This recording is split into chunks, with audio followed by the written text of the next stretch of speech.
Qorontos isa lammaffaa boqonnaa 4 lakkoofsa 16 maqaa gooftaa Yesuusiin akkasidha. Kanaafis nuyi matumaa abdiin kutannu. Ameen. Kanaafis nuyi matumaa abdiin kutannu. Hallelujah. Kanaafis nuyi matumaa abdiin kutannu. Cincaa wayyaa ishee funyaan qabatee kan namni irraa goree baaqatee gara isaa dhattee galolaasaa fayyiin argattee tuttee wayyaasaa hidhaa hiikaa jaamaa banaa du'aa kaasaa gooftaan jaalalaa hundarra caalaa hidhaa hiikaa jaamaa banaa du'aa kaasaa gooftaan jaalalaa hundarra caalaa jedhame sinirraa waa jajjaba hidhaa hiikaa jaamaa banaa du'aa kaasaa gooftaan jaalalaa hundarra caalaa cincaa wayyaa ishee funyaan qabatee kan namni irraa goree baaqatee gara isaa dhattee galolaasaa fayyiin argattee tuqxee wayyaasaa cincaa wayyaa ishee funyaan qabatee kan namni irraa goree baaqatee gara isaa dhattee galolaasaa fayyiin argattee tuqxee wayyaasaa tuqaa ka wayyaasaa tuqaa amantiidhaan gara wayyaasas tuqaa gammeeroodha. Ila faarfannaa jechuun walaloo miti muuziqaas miti. Faarfannaa jechuun callisanii afaan haasa'uu miti. Amantiidhaan sinarra tuqee waa fuudhee galeedha. Dhiibuuf tuquu gidduu garaagarummaa jira. Dhiibuuf tuquu gidduu garaagarummaa jira. Hidhaa hiikaa jaamaa banaa du'aa kaasaa gooftaan jaalalaa hundarra caalaa hidhaa hiikaa jaamaa banaa du'aa kaasaa gooftaan jaalalaa hundarra caalaa hidhaa hiikaa jaamaa banaa du'aa kaasaa gooftaan jaalalaa hundarra caalaa cincaa wayyaa ishee funyaan qabatee kan namni irraa goree baaqatee gara isaa dhattee galolaasaa fayyiin argattee tuttee wayyaasaa gara isaa dhattee galolaasaa fayyiin argattee tuttee wayyaasaa gara isaa dhattee galolaasaa fayyiin argattee tuttee wayyaasaa gara isaa dhattee mimmaan lolaasaa fayyiin argattee tuttee wayyaasaa gara isaa dhattee galolaasaa fayyiin argattee tuttee wayyaasaa gara isaa dhattee mimmaan lolaasaa gammachuu argattee tuttee wayyaasaa gara isaa dhattee galolaasaa afurri waaqayyo namoota baay'eetti bu'uuraadhaan argaa. Haleluuyaa. Dhugaa afurri waaqayyo irra fayyisuudhaan jiraas. Afurri waaqayyo fayyisuun sabana gidduu galee galamumaan galee afurri waaqayyo fayyisuudhaan. Haleluuyaa. Eeyyaa lafa gada lafa torra lafa dhanamas fayyisuu waaqayyootu galeera. Nama baay'ee fayyaa'eera. Nama dandeenye dhukkuma gadameessaa nama qabu. Dhiiga dhangalaasaa nama dhufatas keessa irraa jira afurri waaqayyo utuu fayyuun argaaya. Nama dhukkuma mataarraa fayyu. Dhukkuma dugdaarraa nama hiikama afurri waaqayyo nama agarsiisa. Dhugaa Yesuus amantiidhaan. Haleluuyaa. Cincaa wayyaa ishee funyaan qabatee kan namni irraa goree baaqatee gara isaa dhattee galolaasaa fayyiin argattee tuttee wayyaasaa gara isaa dhattee galolaasaa fayyiin argattee tuttee wayyaasaa hidhaa hiikaa jaamaa banaa du'aa kaasaa gooftaan jaalalaa hundarra caala gara saala gara Yesuus ilaala kan fayyisa namichi Yesuus gara saala ija keessa namarraa kaasaa gara waaqayyo tolfuudha afurri waaqayyo dhufa nama baay'eetii kamaayira nama baay'ee tafuun argachaa jira nama baay'ee ba'an irraa lafa dha'a ija keessa fannoo gaarraa tolfaasaa hoolaa sii qalame sana laali hoolaa sii qalame laali biiftuu gararraatti laali Yesuusi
imimmaa saba koo haqa.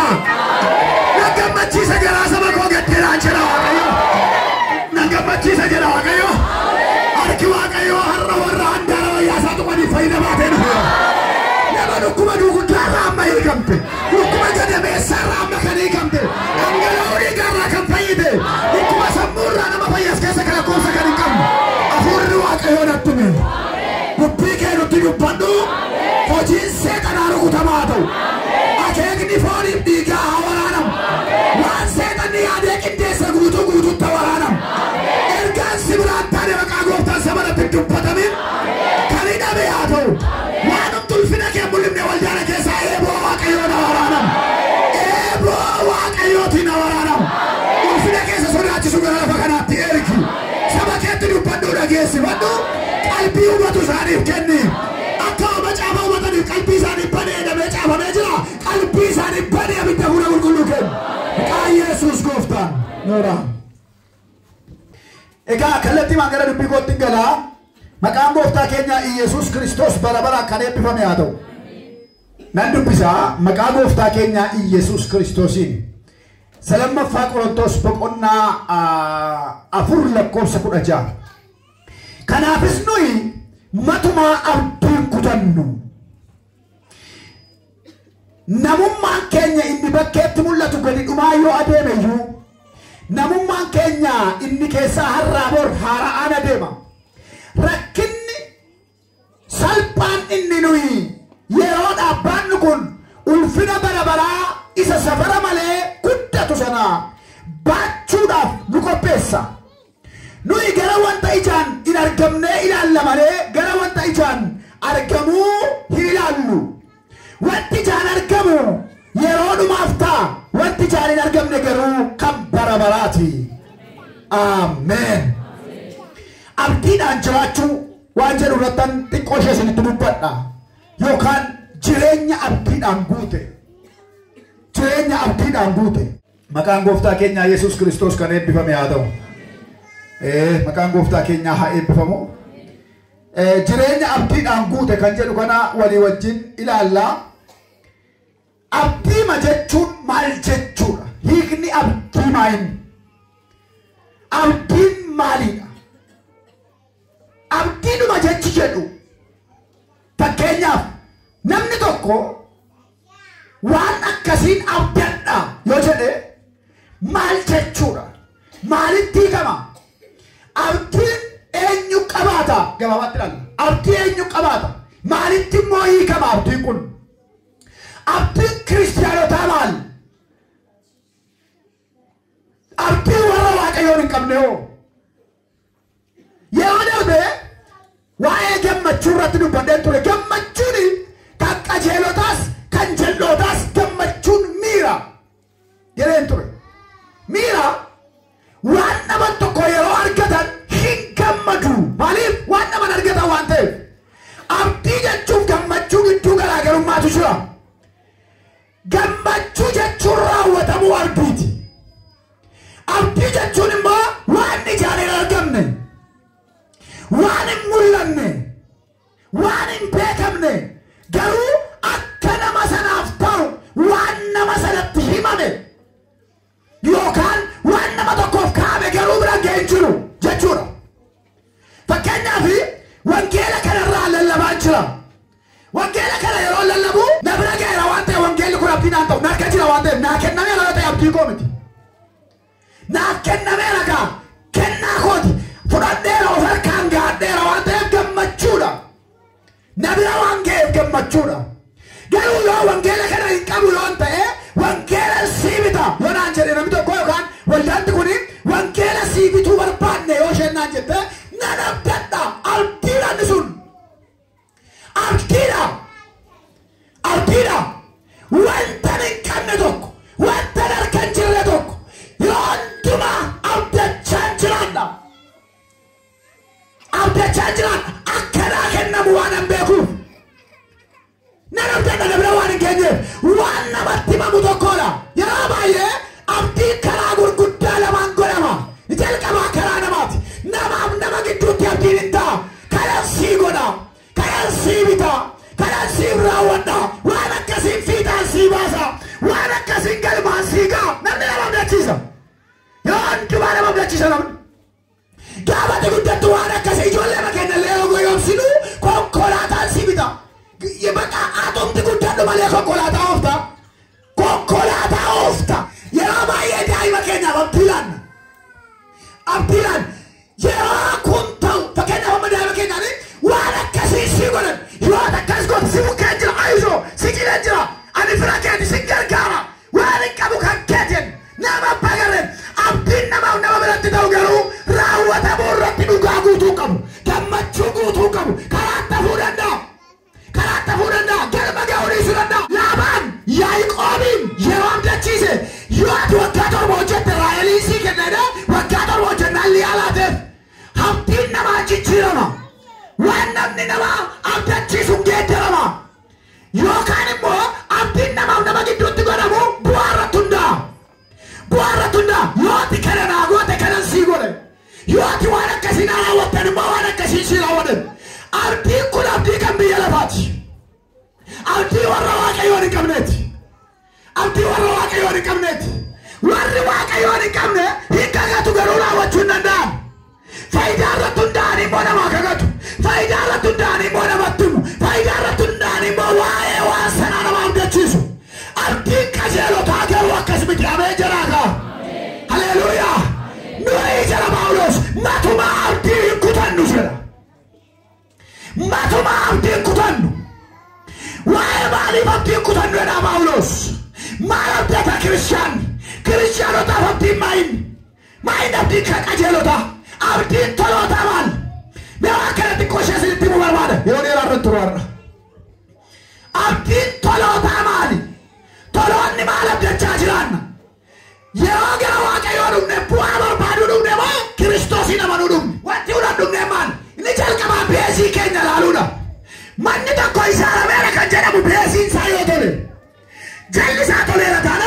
irrisambadu nanni awantu ma mana to ko asi ol pase jaluna fi bolla ko te gadi litu kama esa jal kama goda jara yone bezi sarati to bura kimpisa lava sakesa jaresa kontesa jaresa mari betu inni gara rajulu isa kana tumata wande isa rajata wande kana Paulo sake ya tabe hitta bijajin kasibate churu isai inni sakan sati yu avra ergamule isa ratti bikile bimma hinilu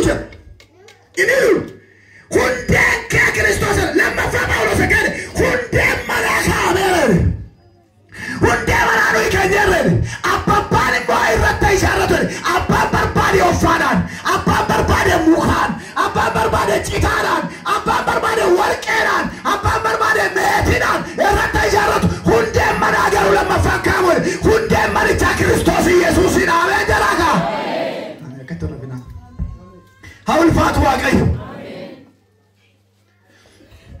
hunde maraka mer kachelo tawande apa ko fatara tajaratun ofani sajaratun titarani sajaratun mukhani sajaratun meti warkani sajaratun garwani rafatinai abidda marata usaqora bela alamed marata wanta sarakan nittini alamu abidda ine ibani jisujada kille sakfajana abidda to salamed inni kitari jara chalagumata inni mukhas chalagumata inni ofani jara chalagumata meti da warke warjara manni sari dabat yabane wati ko waye jirenya barabarati abdi Paulos no imatuma abdi kutanno ko malina matuma abdi kutanno ni Paulos ya ko ni abdi Cristiano ta kanabe abdi jirenya barabarati abdi jirenya barabarati kajelo ta Cristiano ta kanabe kajelo ta Cristiano ta kanabe mekero wasan atu nakene mawasi gabata ini fakora esenansa botu mawa ko tinggal lamongal me ori galtan no wala satu galuncul kayo nagalat botu mawa kayo botu mamalit botu mawa kayo botu mamali lam botu maka jelma di botu manwa kayo botu maka jelma jallo ta mo ka jello ta ditikal qajeelota. Kanaaf itti galtu gaa. Eshimee namni cubbuu hin qabne. Namni cubbuu hin qabne. Ta'e itti galtu ree. Gabaabumatti isin qajeelota moo cubbamoota? Mee warri cubbamoota harka keessan?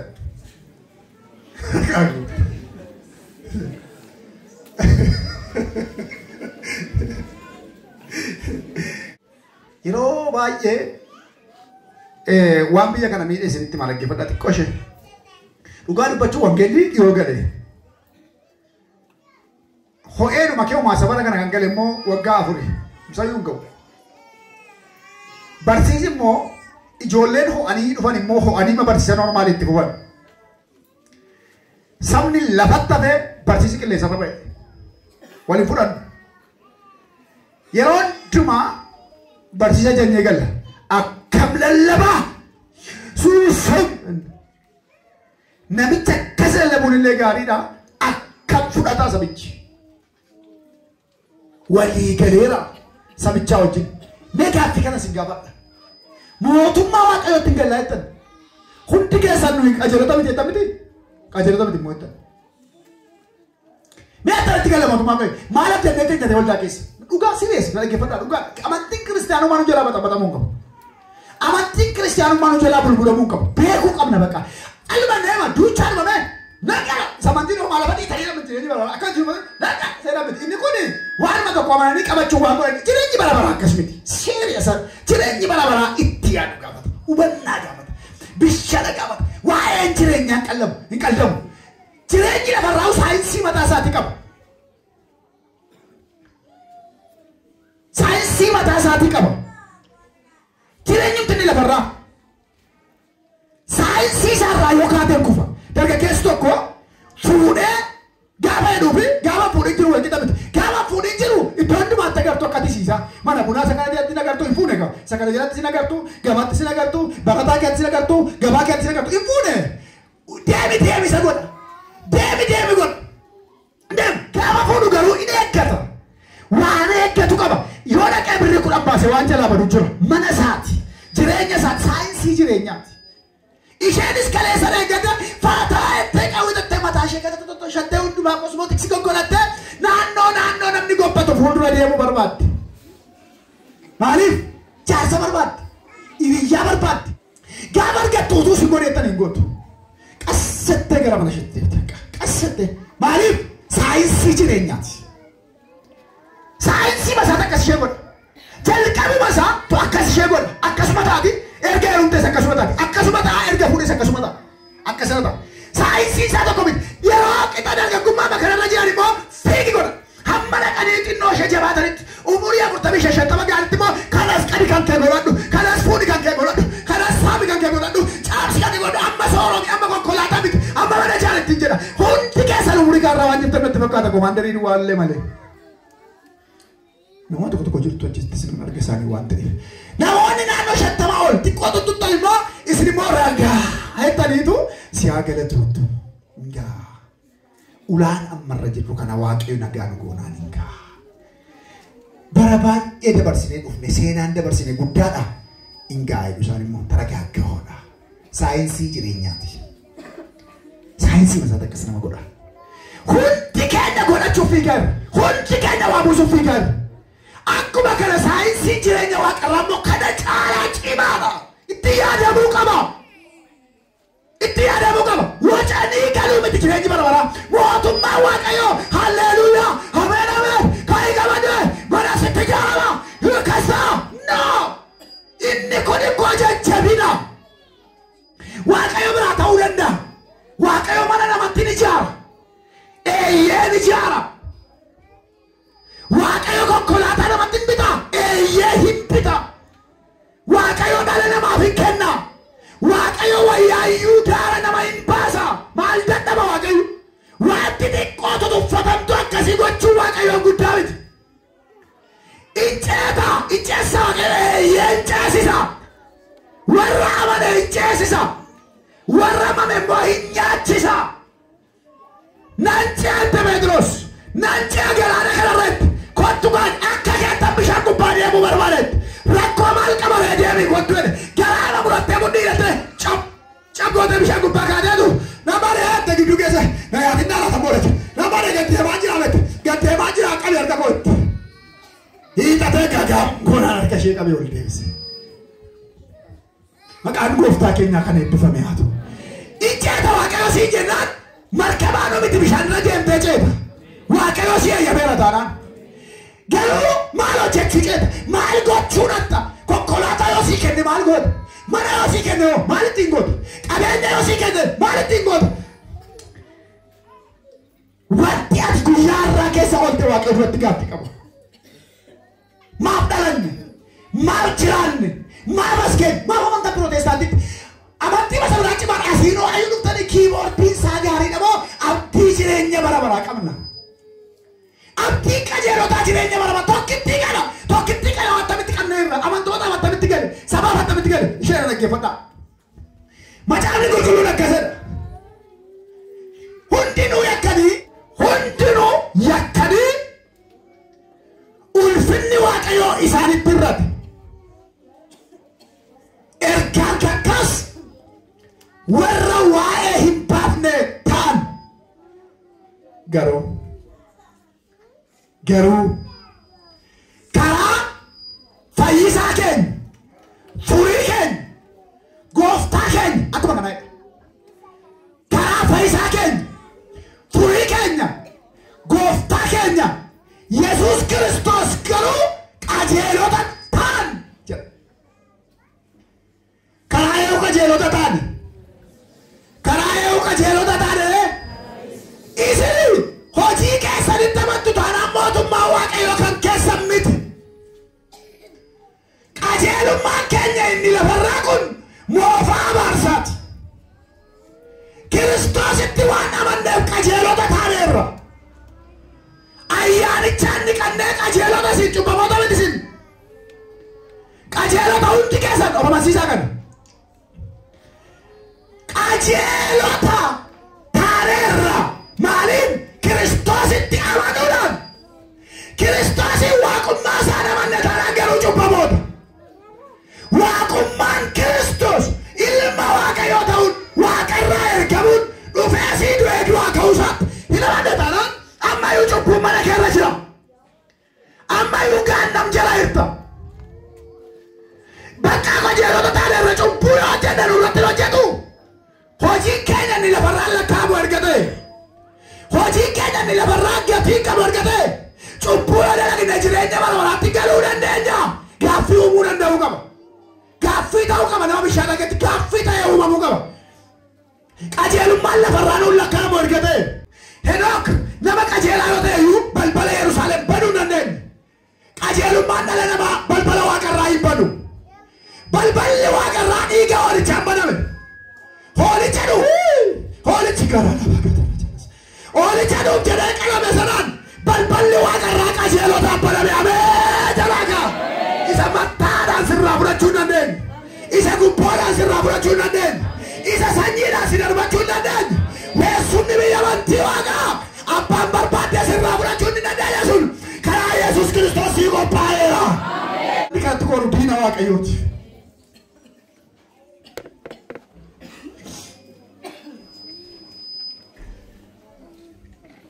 Jireenya bara baraa namni hin qabne maal hojjeta biyya lafaarra. Karaa Yesuus egaa jireenya keenya akkamitti gaggeeffanna? Kiristoositti amanuu jechuun ni jalqaba yaada garaa Kiristoos Yesuus qaba ture qabaachuudha. Amanneerra kan jennu biyya lafaa ganeera, seexana ganeera, foon ganeera. Yeroo tokko nama dhugaa baasifna gama kana baay'annee dhugaa baatiidhaaf akkas gaara kana keessatti namni namichi tokko amanuudhaaf dhinnee masiyatee dhufe. Utuu nama haraqii na dhiisisaa jedhe. Haraqii dhiisi gaannamii nuusi dhiisisaa jedhe. Amanee harka ol kaase. Gaafasii balbala kana dhugaa artan. Naan seexana ganeera. Foon ganeera naan ija baratee foon ganeera. Biyya lafaa ganeera naan. Eessa jiraadha jedhe. Dhugaa Yesuus. Eessa jiraadha jedhe. Ammuma na ajjeesuu barbaade. Ammuma bakka amma biyya lafaa gane teedanii morma irraa buusuuf jarri shakkee bakkaata eessa jiraadhaa olitti himnee gaditti himnee biyya qabanu hin dide hundi dhangana biyya lafaa ganu eessa akka jiraadhu kan biyya lafaa gadaanii yoo namaa galee malee sin ta'u waan ta'eef yoo namaa galee malee hin ta'u. Kanaaf egaa yaadi garaa Kiristoos immoo maaliidha? Dhibbaa dhibbatti erga Kiristoositti amannee irra ta'e Kiristoositti amannee irra taanaan yaada garaa Kiristoos Yesuus qaba ture sana qabaachuu qabna. Yaadi garaa Kiristoos Yesuus maali? Yaadi garaa inni Yesuus Kiristoos qaba ture sun maali? Isa kana galaa kiristaanummaa dhugaa kan ilaalamu isaan ol qabnee kennu sana miti.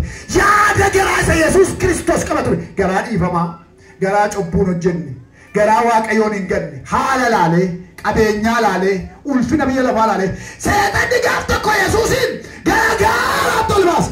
Erga ol baase uumama addunyaa kana moototaaf ulfina isaaniitti agarsiise. Erga itti agarsiise booddee lafa dhahinaa sagadi kana hundumaan sii kennaa jedhe. Abadan waaqayyo gooftaa kee malee ormaaf sagadin kan jedhu caafameera. Kanaaf wanti galee dhabu nu biratti hojjetu Yesuus. Lukkisii garaa erga mataa ishee lukkubsee booddee ala lammaffaa ammas beela'uu isaa argite waan garaa garaa argite dhagaa fuudhii biddeen godhii nyaadhu jette. Hin danda'a Yesuus. Hin danda'a mistira tokko jira as keessa dhagaa biddeen godhi maayinni. Maal jechuudha laasatti biyya ta'e naqi falaashee irratti dhagaa biddeen godhi maal jechuudha? Hiikuma salphaa wayii waan qabu sitti fakkaatu dhagaa biddeen godhi nyaanna. Dhagaa biddeen godhi nyaadhu. Dhagaa biddeen godhi nyaadhu. Yesuus dhagaa mataa golee qajeelchuudha. Ameen jedhame yaallu. Yesuus maal? Dhagaa mataa golee qajeelchuu ani si'oon keessa nan kaa'e. Inni kaan itti gufatee cabanni kaan immoo ittiin ijaarame kaa'e. Dhagaa kana biddeen godhi. Biddeen godhi nyaadhu jette maal jechuudha? Dadhabbiin kee hundinuu waanuma lafarraatti waanuma nyaataatti amanu eenyummaa keessa dhugaa gadhiisi jechuudha kallattiidhaan seexanni Yesuusin. Namni biddeen duwwaadhaan hin jiraatu Yesuus. Kana jechuun immoo hiika dhokataa qaba. Namni biddeen duwwaan hin jiraatu jechuun biddeen qabaachuu qaba jechuudha. Nyaachuu qaba biddeen jechuudha. Yeroo tokko tokko ani bakka isa waaqarraa qabaatee naan lafarraa nagaa. Isa waaqarraa qabaannaan immoo ni lafarraa nagaanaan. Mana gue waan biyya lafaan kullaa koo yoo deeme waan biyya lafaan koi kullaa deemtaa koi. Gooftaan keenya Yesuus Kiristoos jireenya lafarraa dachaa dhibba nu eeyyame malee 99 nu eeyyamne. Iyyummaan kan keenya miti. Phexrosin lafarratti dachaa dhibba waaqarratti immoo barcuma 12 teessanii firdii laattu jedhe. Dachaa dhibba jechuun guutummaa guutuutti cufnee konkolaataa ishee cufnee mana ishee cufnee. Saduraatti Timotewoos boqonnaa 6 lakkoofsa 6 yoo laaltan akkeedha. Nama waaqayyoo ta'uun nama waan qabuun of danda'ee jiraatu biratti bu'aa guddaa qaba. Garuu nuyi waanuma tokkollee finnee gara biyya lafa kanaa dhufne. Isa keessaas waanuma tokkollee fuunee deemuu hin dandeenyu. Tokko waan ittiin jiraannu. Lama waan keessa jiraannu qabaannaan maal godha? Nu ga'a. Hin cuufee. Dachaa dhibba jechuun immoo birrii baankii tuulanii mana arriba malee buluu jechuun miti. Dachaa dhibba jechuun fooqii meeqaan meeqa waqaraa ijaaree bori immoo maaltu taala karaa turra ba'e fakkaata wayyoo gibira meeqanatti fidula mucaa ishee achi kiyaa tokko na saamtee baddilaa nama deeggartaman godha laata jechaa isa bula sana miti dachaa dhibba jechuun inni dachaa rakkinaati. Naabaadhuuf nyaadhuu gidduu garaagarummaan jira. Naabaadhuuf nyaadhuu gidduu garaagarummaan jira. Amma waan barbaade naabaadhu jettanii yoo namatti laattan naabaadhuudha. Yeroo baay'ee qabeenyaan biyya lafarraa naabaadhu jettu warqeedha. Namni warqeen baataa nyaatu yeroo beela irraa qottoree afaan hin kaatu. Yookaan fuudhee qammas maal godha? Baatee beelaa. Gatii guddaa sana baatee beelaa. Asitti baatee beelaa. Warri waaqayyo wajjin akka hin jirre akkas. Qabeenyaatti kennee immoo dhukkuma keessa gaa. Maagaracha kophee isa dandeenyaa dhumedha. Iyyeessi boraa fuushee gubde. Atti dhiifatte. Goote. Baachuu nyaachuu gidduu garaagarummaa jira. Yesuus Kiristoos tirfii ati baattu sitti kennee si lakkisuun barbaadu. Tirfii oofmaa waan sirra caalu sirra tuudhaa si lakkisuun barbaadu. Hamma si ga'u garuu waaqayyo beeka. Ameen jedhaa gaa. Hamma si ga'u qabda taanaan gaadhaaf. Hamma si ga'u qabda taanaan. Hamma ijoollee kee ga'u qabda taanaan. Mannatti kee jirtu jira taanaan. Waan ijoollee kee nyaatan jira taanaan.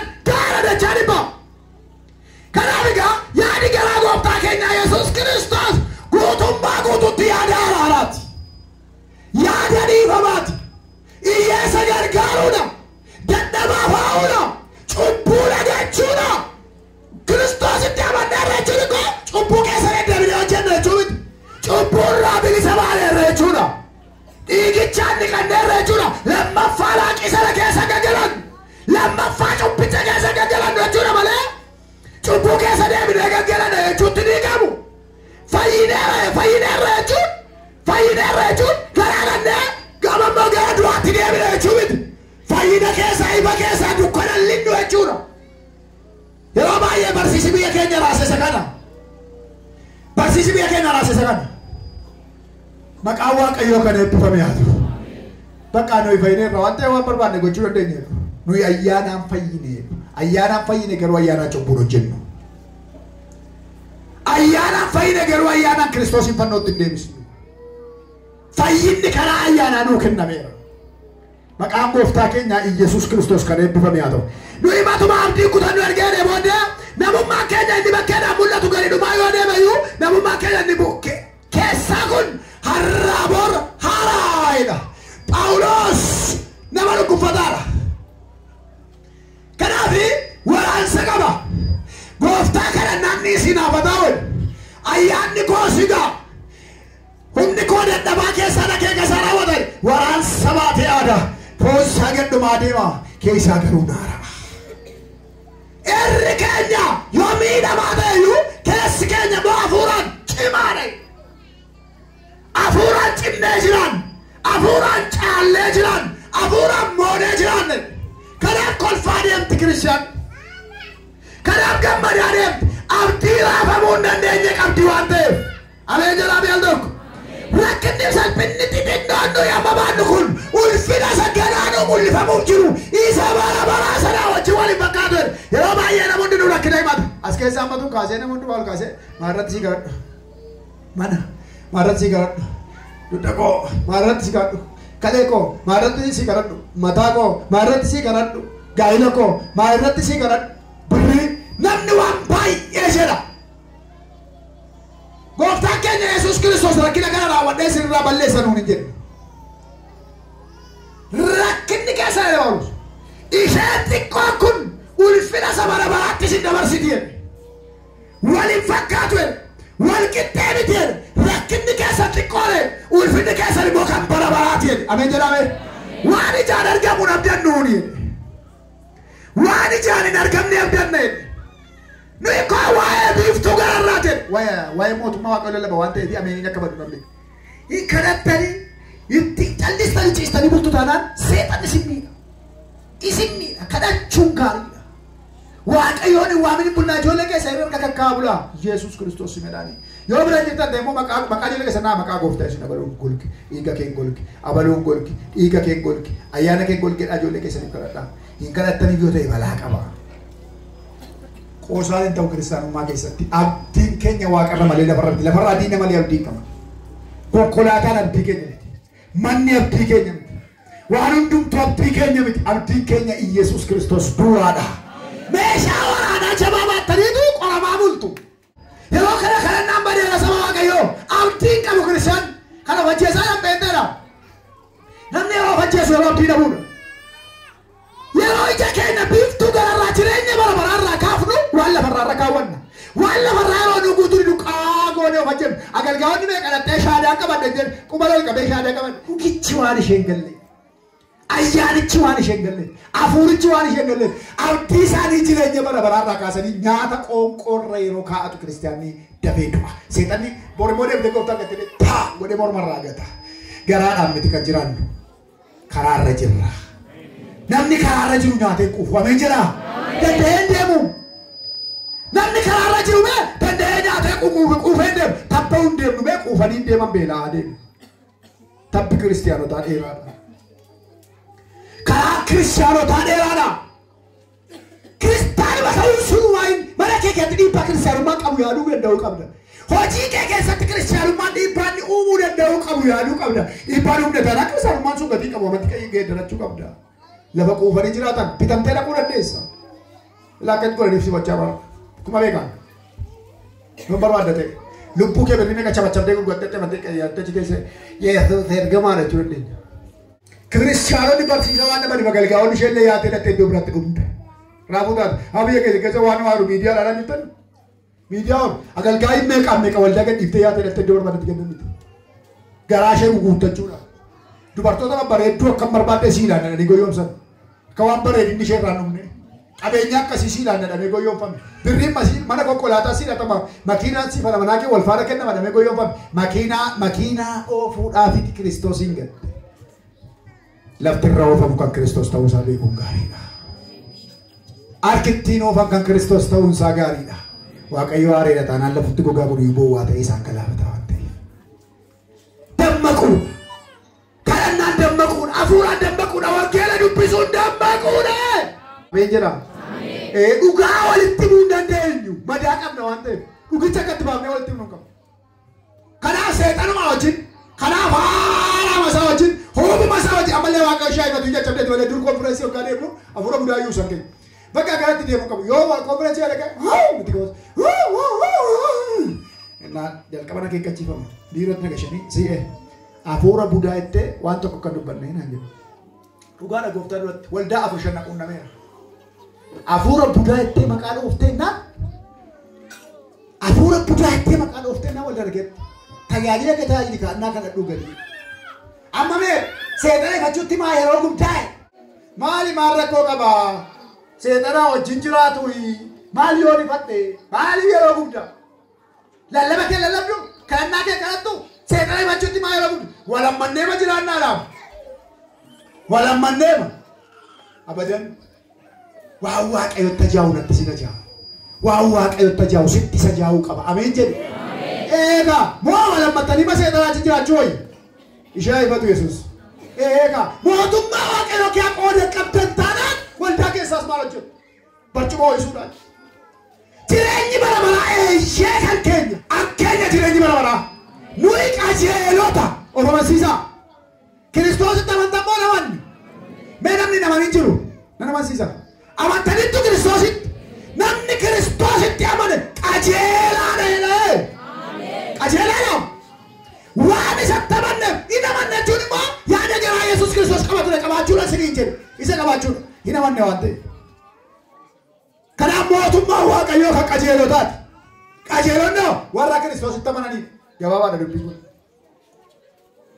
Mootummaa waaqayyoo kan jallootaa miti. Mootummaa waaqayyoo kan cubbamootaa miti. Araara waaqayyooti kan cubbamootaa.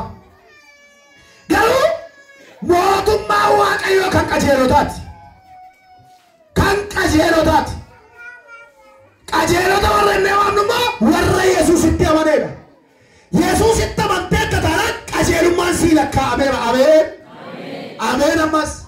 Ameen ammas. Sii lakkaa'ameera maqaa gooftaa Yesuusiin. Qajeelummaan sii lakkaa'ameera. Qajeelummaan sii lakkaa'ame jechuun immoo mootummaa waaqayyootti galuu dandeessa. Ameen. Haleluuyaa. Ay.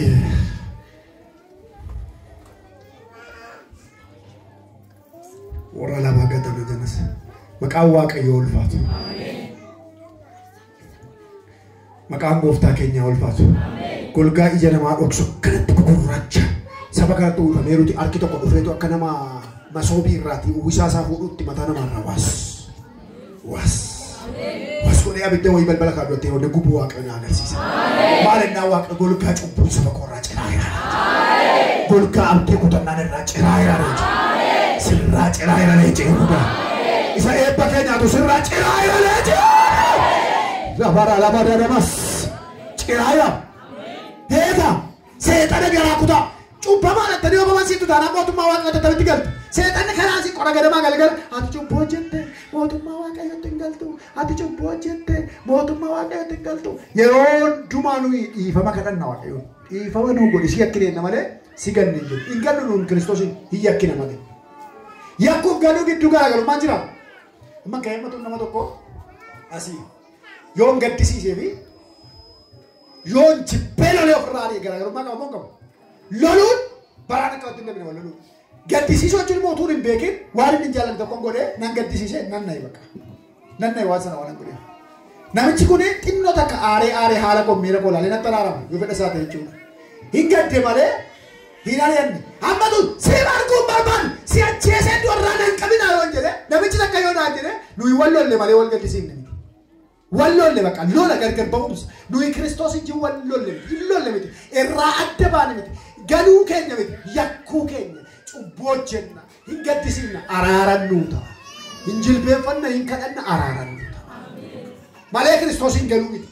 Galuuf araara kadhachuu gidduu garaagarummaan jira. Galuuf yakkuu gidduu garaagarummaan jira. Yakkuu jechuun cubbuu hojjetanii araara gaabbanii kadhachuu jechuudha. Ganuu jechuun immoo lammaffaa si barbaadu. Ati waaqayyo miti ergamaa dha ni dhaqanii achi birrii dhufu. Kanuma bakka ganuu yakku giddu garaagarummaa jiru. Afuura waaqayyo warra arrabsan jedha. Ay baay'ee kan nagadisiise ishee qaba. Barantaa jile kana hundumaa afuura waaqayyo tuquun barbaadu ture. Utuun hin beekin yoon gaddisiise ta'e immoo waaqayyo dhiifama naa godha. Jecha tokko takka jedha macaafa qulqulluu keessaa. Yeroo sana mana barumsaa nanne kutaa tokko iyyuu. Macaafa kakuu haaraa qubee isaa baadhaan barreeffame qabdi yaadi koo. Namichi tokko halkan dhufeetu Maatiyos, Maarqos, Luqaas, Yohaannis jedhee natti agarsiisa. Qubeedhuma ishee. Irribaa ka'een qatti godheema dubbise. Isuma dhugumaa godhe jechuudha qubee isaa baasa. Dubbisee gaafa raawwadhu dubbisee torban tokko ho'isee baadheen manta maalii dhaqaa baadheen galaa waan hundumaan godhaa oolan gangalchaa galan gangalchaa bakka uun jedhee manni barumsaa natti fuudhine isuma natti faa yoon isa dubbise malee natti hin tolu biddeen akka ittiin baadhee nyaadhaa bakka naa kennee galadhe maal goota mana taa'oo ani soo mana ta'a illi qimsi ta'an keetoo naan jette uma naa kennii jedhe kalma kee takka ishee naan jettu barbaada kalma keeti naan jette arganii immoo bitatan gaaddoon arganii ta'e baay'ee ulfaataadha ishee mayyuu. Yeroo ayyaanni wangeelaa jedhamu tokko dhufu binnaa makana Yesuus irraa beektu warri jechuun dhuftan. Ayyaanni wangeelaa sun dhuftaa wangeela argine bitan. Halamma sanatti akkan ta'ee waan hundumaa godhan wangeela bitan. Ashee deebiseef. Torban sadii gaafa guutu iddoo ammaa kana habjuudhaan waaqayyo dhufe natti agarsiise. Boqonnaa sana allaan lakkoofsa natti nim naa dubbisa. Namni ilma namaa yakku dhiifama argata. Namni hafuura qulqulluu yoo yakke bara ammaatti bara dhufuttis araaraan argatu. Yesuus barri ammaa maali? Barri dhufu maayinni. Maayinni tiyaadhaa biyyateesha. Barri ammaa maayinni. Barri dhufu maayinni. Maaloodha barri dhufu sun. Akka jechuun lafarra barri ammaa lafarra barri dhufu waaqarra. Waa'ee Yerusaalem ishee haaraatti bara dhufu dindeedha. Lafarrattis araaraan qabu. Yerusaalem keessattis araaraan qabu. Itti faradamaadha jechuudha. Namaa oolchuu waaqayyo. Afuura qulqulluu irratti dubbachuu waaqayyo namaa oolchu. Raayaa saba koo afuura qulqulluu irraa of eeggadhaa. Ijoollee keessan hin qallachiisina. Haleluuyaa maaloo kanaa qebettamoo hin shaakalchiisina hin shaakalamu afuurri qulqulluu hin sodaatama. Hin sodaatama. Duri afaan haaraa karaa irratti dhufee rakkisa. Godhe karaa irratti badeen dhugaadha waaqayyo. Maaf natti dhufe haasa'e maalii laatan hin haasa'e sun hin jedhan nama beekaa isa maame akka nama dhaabaa akka nama waattiin afaan hulluuqqatu iddoo agarratti haasofnu kana hin gaabbina wayyoo afaanii na beekaa wayyoo na yakke fakkaata waaqayyoon jennee kadhan araara kadhan humni waaqayyoo sumnaan jira ture yeroo sana dhugaa gooftaan sinitti araara kadhannee booda amma taraa ta'e walitti ani shababa na bakka ta'e jiraan lafitti qabanii gatteessa hin jiru hin agarre nan arge waaqayyo namaa oolchu. Waaqayyo isa ija qabu sobuu hin dandeenye. Utuun argin nan argennee waaqa ija qabu sobu. Utuun dhagayin nan dhageenyee waaqa ija gurra qabu sobuu hin dandeenye. Adaraa waaqayyo waldaa kiristaanaa dhukkuba gurguddaa lamaatiin nu jalaa waxalamte. Dhukkuba gurguddaa lama tokko soba. Sobni mana waaqayyoo keessa guute. Amantoonni soba. Tajaajiltoonni hin sobu baay'een isaanii. Waa argachuuf kan soban jiru. Kan waa godhachuuf soban jiru. Mana jaarrachuuf kan soban. Mana sobaan ijaarame jala taa'u.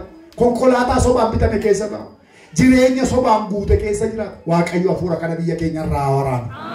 Waaqayyo waldaa keenya irraa billaa hafuura qulqulluu isaatiin hafuura kana haatu. Amantoonni sobu. Mandaraaf safara dhaqaa yeroo duraa dubbadha waan kana. Mandara keetti kan amma amantootaa nama hamatu hin jiru. Nama amatu dhiiga namaa dhangalaasu. Wal lafaaf. Wal jibbu. Wal goomatu.